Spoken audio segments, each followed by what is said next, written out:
διάγνωση. Ναι, εγώ ήθελα να ρωτήσω, εάν η νόσος διαγνωστεί σε μεγάλη ηλικία, καταρχήν μέχρι ποια ηλικία μπορεί να νοσήσει κάποιος με πολλαπλή σκλήρωση? Να πρωτοδιαγνωστεί. Ναι. Η μεγαλύτερη ηλικία που περιγράφεται στη βιβλιογραφία είναι τα 73 χρόνια. Αυτό που λένε το very late onset MS. Και η μικρότερη ηλικία, που είναι η παιδιατρική MS, είναι τα 9. Δηλαδή και μέχρι 73 μπορεί να νοσήσει. Μπορεί να πρωτοδιαγνωστεί, δηλαδή να φτάσει προφανώς δεν γεννήθηκε το πρόβλημα στα 73 του, αλλά είναι αυτό που θα σας εξηγήσω αμέσως μετά. Δεν έδωσε συμπτώματα όμως. Μπορεί να μην δώσει και κανένα. Μπορεί να μην δώσει και κανένα. Θα καταλάβετε αμέσως μετά γιατί και θα καταλάβετε πώς τελικά αυτό εμείς θα πρέπει να το αξιοποιήσουμε.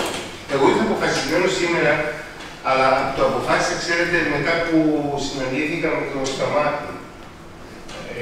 Είχαμε μια κουβέντα, προσπάθησα κάτι να του ζωγραφίσω στο χαρτί και ξαφνικά κατάλαβα ότι τόσα, γιατί δεν είναι η πρώτη φορά που βρίσκομαι σε συγκέντρωση ασθενών κλπ. Φοβάμαι ότι χαζομάρες έκανα. Να σας πω ότι χαζομάρες. Να κάθεσαι να του λες το αγνού μία ώρα και αυτό το φάρμακο και εκείνο το φάρμακο και το άλλο το φάρμακο. Και δεν μου πέρασε από το μυαλό ότι αυτοί οι άνθρωποι, αλλά μην σας κάνει εντύπωση, και οι γιατροί νευρολόγοι που δεν το ξέρουν, δεν γνωρίζουν τι είναι αυτή η νόσος, ποιο είναι το πραγματικό της πρόβλημα. Ελπίζω σήμερα να το καταφέρω. Πρώτη φορά θα το επιδιώξω με μη γιατρούς. Άντε να φανεί, αν στοιχείο θα είναι επιτυχία. Είσαστε πολύ κατανοητικός και με αυτό το σχέδιο. Στο μια μπουζούρα που κάνω, δεν έχω και κανένα κατέντο, αλλά βρήκα διαφάνεια πολύ ωραία.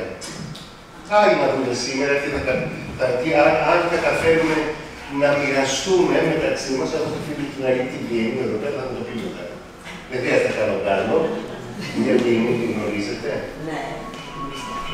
Είμαστε φίλοι από χρόνια, πολλά, μια πανέξυπνη κοπέλα, πολύ δραστήρια, η οποία δουλεύει στο διπλωματικό σώμα και μας κάνει περήφανους στους Έλληνες όπου και αν υπηρετεί. Αυτή τη στιγμή υπηρετεί στο προξενή της Σμύρνης.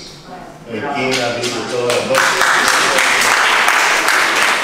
Αλλά έχει και σχέσεις με τη Χίλο και όταν της είπα, είναι και φίλοι και με τον Σταμάτη και είμαστε πάρα πολύ φίλοι. Της είπα ότι δεν είναι φίλοι και την ευχαριστώ. Να ρωτήσω μια και τα λέμε έτσι. Επειδή. Τώρα δεν το έχω αυτό για τις ερωτήσεις. Στον όρο ασθενής, όχι, πάμε κάτι που είπαμε. Ο όρος ασθενής ήταν κάτι που εμείς ποτέ δεν το χρησιμοποιούσαμε σαν σύλλογοι. Και λέμε πάσχοντες. Ίσως είναι πιο δόκιμο. Πάσχοντες ασθενείς είναι το ίδιο. Έχουμε αυτό το άμμους που σημαίνει άτομο με σκληρές καταγράφεις. Και στα αγγλικά το PMWPS. Υπήρξε συζήτηση πολύ και θυμάμαι ότι είχε αποφασιστεί από τη Διεθνή τότε ότι είναι persons with MS. Τώρα έχει γυρίσει λίγο και μπορεί να λέγεται και επίπεδο, αλλά τότε είχαν πει ότι υπήρχε debate στον δύο και είχαν επιλέξει το persons. Ναι, γιατί πια αυτό μας βοηθήσε. Δεν το κάνουμε για λόγους κομιφό. Γιατί είναι χρόνια νόσος. Κάτι είναι χρόνια νόσος, αλλά δεν λες άνθρωποι με σακχαρόδι διαβήτης, αλλά και διαβήτης. Είναι διότι οι γνώσεις μας πάνω σε αυτήν την νόσο και το γιατί είναι νόσος τελικά, μας βοηθάνε τώρα πια να την βλέπουμε σαν μια άλλη συνθήκη ζωής. Να είναι φως ζωής. Άρρωστος είναι αυτός ο άνθρωπος ο οποίος δεν μπορεί να κάνει τίποτα. Το διαβητικό του λέτε άρρωστο. Τον υπερτασικό τον λέτε άρρωστο. Γιατί τις σοβαρές γνώσεις είναι η υπέρταση. Τον λιπιδημικό χολυστερίνη στα ύψη το λέτε άρρωστο. Ξέρετε τι σοβαρά νοσήματα είναι αυτά. Αυτά είναι απειλητικά για τη ζωή της κρίσης, δεν είναι. Άρα λοιπόν καταλαβαίνουμε ότι η επιστήμη ίδια μας βοηθάει σιγά σιγά να αναθεωρήσουμε πάρα πολλά πράγματα, ακόμη και το πώς εκφραζόμαστε για τους ανθρώπους που φέρουν τη μία ή την άλλη διάγνωση.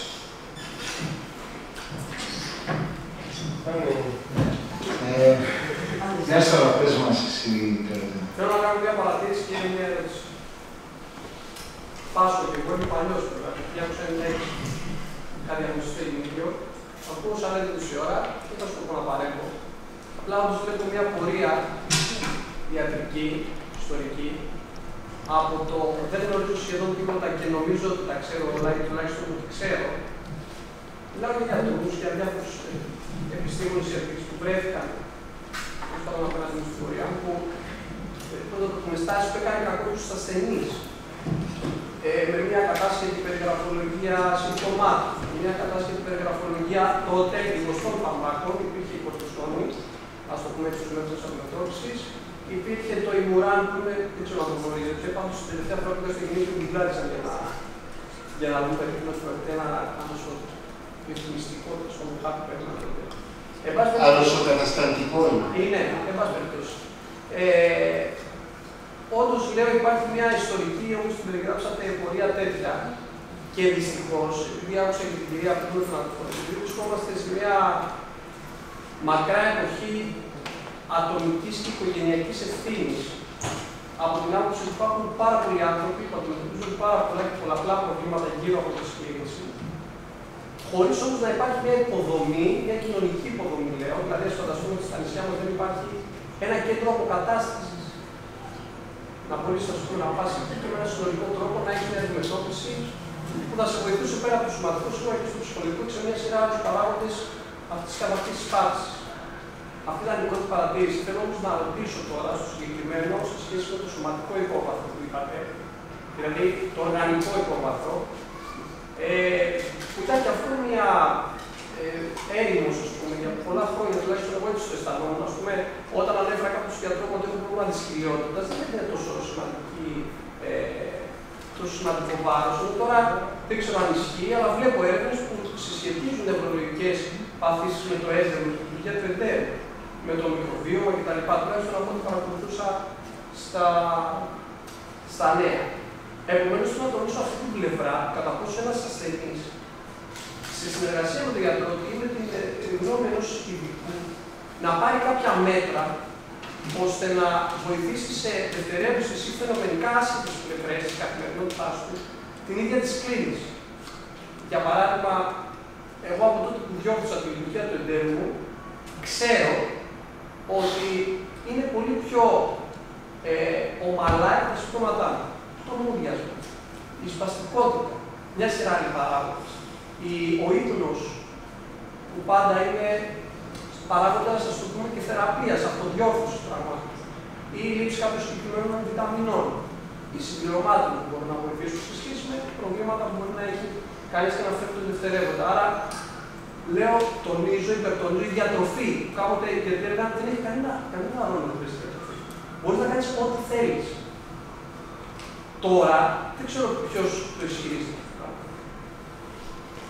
Και να μην καταδικάσουμε ένα-ένα, γιατί λέτε πολλά και τελειώσατε. Ο ρόλος του ζάχαρης είναι μια σειρά πράγματα. Ναι, αυτά όλα είναι άλλες 2 ημερίδες, να πείτε το δήμαρχό σας, να έρθουμε να τα συζητήσουμε. Αν δεν θέλετε να τοποθετηθείτε εσείς, έχετε να τοποθετηθείτε απέναντι σε αυτά που είπε. Να τοποθετηθώ εγώ. Αν το πρώτο συνάδελφος, ναι. Δεν επικαλέστηκε ψυχιατρικά πράγματα έτσι τώρα. 2 πράγματα είπε. Το πρώτο, να ξεκινήσω με το πρώτο, το ότι δεν υπάρχουν κέντρα αποκατάστασης. Πάρα πολύ ωραία. Αυτό όμως είναι κάτι το οποίο θα έπρεπε, όχι μόνο οι σύλλογοι των ασθενών, των ατόμων με πολλαπλή σκλήρυνση, όλοι οι σύλλογοι, όλος ο κόσμος, όλος ο δουλειάς να τον διεκδικήσει. Δεν έχει λογική να ξοδεύονται εκατομμύρια ευρώ για φάρμακα σε μια ασθάνεια το νόσημα αυτό της πολλαπλής σκλήρυνσης. Ξέρετε πόσοι άνθρωποι με πολλαπλή σκλήρυνση αυτή τη στιγμή παίρνουν αγωγή ενώ δεν θα έπρεπε να παίρνουν. Για το πάρα πολύ απλό λόγο, διότι δεν έχει ένδειξη. Το παίρνουν όμως για να νιώθουν ότι κάτι κάνουν για τον εαυτό τους, απολύτως προσανατολιστικό. Κινούνται τον ύπνο του δικαίου. Ότι παίρνουν ένα φάρμακο για τη σκλήρυνση, άρα κάτι κάνουν για τον εαυτό μου. Και αυτά που πρέπει να κάνουν για τον εαυτό τους, σε εκείνη τη φάση της ζωής τους, δεν τα κάνουν. Άρα λοιπόν, θεωρώ ότι, ξέρετε, και αυτό το κράτος δεν θα δικαιολογήσω κανένα.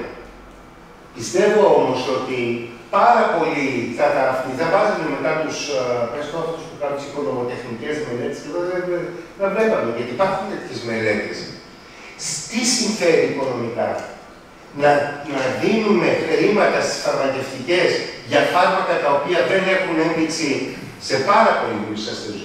Μόνο το 65 με 70 το πολύ της 100 των ασθενών που υπάρχουν, των ατόμων με πολλαπλή σκλήρωση, έχουν ενδείξεις για θεραπείες, αυτές τις θεραπείες που γνωρίζετε. Όλοι οι υπόλοιποι, το 30% και σύμφωνα με καινούργιες μελέτες, όλα τα άτομα με πολλαπλή σκλήρωση, ήδη, άμα τη διαγνώση, θα πρέπει να αξιολογούνται όσον αφορά τη φυσική τους και την νοητική τους κατάσταση και να ξεκινάνε προγράμματα αποκατάστασης.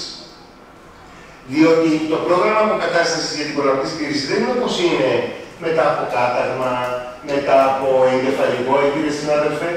Θα πας να κάνεις 2 μήνες, 3 μήνες, 6 μήνες, μια χαρά. Είναι θέμα εκπαίδευσης, επανεκπαίδευσης, για να αξιοποιήσουμε αυτό που ονομάζουμε νευροπλαστικότητα.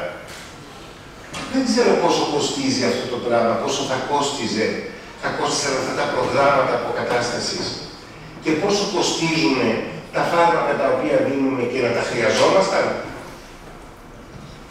Ενώ πάντοτε μην παρεξηγηθώ, μου βγάλετε κανένα όνομα ότι είμαι κατά το φαρμάκο, δεν είμαι. Ούτε κατά το φαρμάκο είμαι, ούτε κατά τον εμβολίο είμαι, τίποτα. Είμαι κανονικός γιατρός. Φάρμακα γράφω κι εγώ. Εκεί όμως που χρειάζεται. Εκεί που υπάρχει ένδειξη. Υπάρχει κάποιο όφελος. Όχι το μόνο που θα σου λένε είναι η ευθύνη ενέργειας. Λοιπόν, πάει το πρώτο. Άρα είναι θέμα οργάνωσης.